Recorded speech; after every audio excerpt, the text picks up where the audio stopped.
데살로니가 교회는 그 주변에 유대인과 이방인의 핍박 가운데 있었습니다. 그것도 폭력이 동반되는 공공연한 위협이었습니다. 그 일이 있은 이후에 상황이 나아졌는가?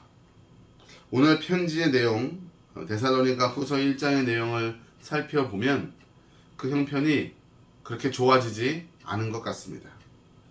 여전히 핍박과 환난 중에서 인내하고 있다, 혹은 인내해야 한다는 말씀으로 미루어 볼 때 여전히 그 위협과 핍박이 사라지지 않은 것이죠. 여러분, 우리도 동일한 경험을 합니다. 우리가 어려움 가운데 있을 때 하나님 앞에 기도하지 않습니까? 그리고 정말 진심으로 열심을 다해 기도합니다.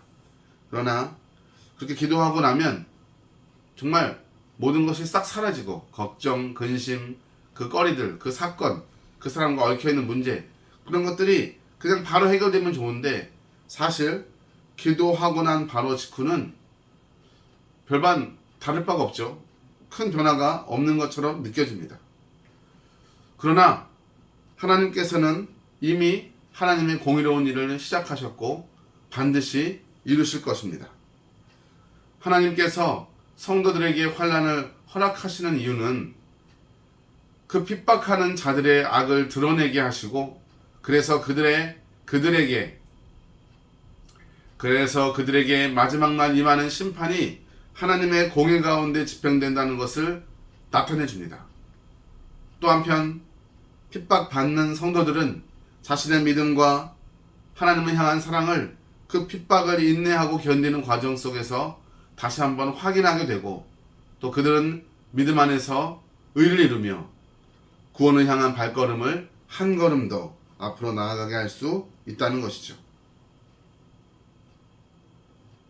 오늘 본문 말씀에서도 그 마지막 때가 되었을 때 예수님과 함께 그의 호령의 천사들과 불꽃 중에 나타나실 때에 그들을 향한 심판을 하실 것이라고 오늘도 말씀하고 있습니다. 8절에 보면 하나님을 모르는 자들, 주 예수의 복음을 복종치 않는 자들, 이것은 구약적인 표현, 하나님을 모르는 자들은 구약적인 표현인 거고 주 예수의 복음을 복종치 않는 자들은 신약적인 표현입니다. 역사 속에 있는 모든 믿는 자들을 핍박하고 하나님의 심판을, 하나님의 진노를 일으켰던 자들, 바로 그들을 향한 형벌이 그 마지막 때에 시행되게 된다는 것이죠. 10절에 보면은 그의 성도들에게는 영광을 얻으시고 믿는 자에게서 기이 여김을 얻으시리라. 이게 어떤 말씀이냐면 하나님이 그 아들 예수 그리스도를 십자가에 내어주시고 우리를 다 구원하셨습니다. 아멘. 그러나 이 모든 일들 가운데 어려운 일이 없지 않죠.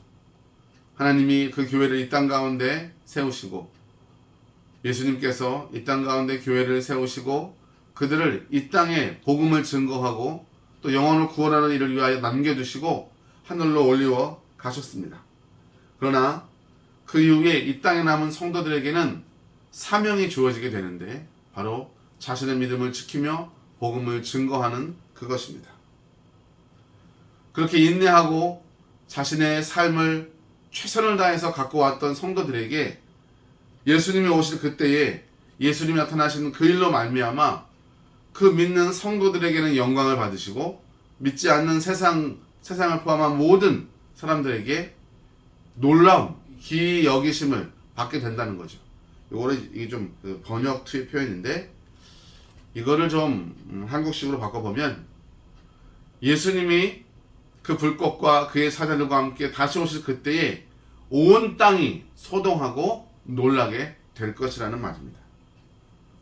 우리가 주의 복음을 위하여 또 하나님의 나라를 위하여 수고하며 땀 흘리는 하나님의 자녀들로 또 일꾼들로 선택받았음을 그리고 그 일에 합당하여 주어진 고난과 환난 가운데에도 인내하며 사명을 지킬 수 있다는 것을 기쁨으로 여기고 우리 하나님이 주시는 구원의 이름 그리스도 예수의 이름으로 깃발을 세우고 오늘도 주의 이름 가운데 복음을 증거하며 하나님께 예배하는 복된 주일 되시길 주의 이름으로 축복합니다.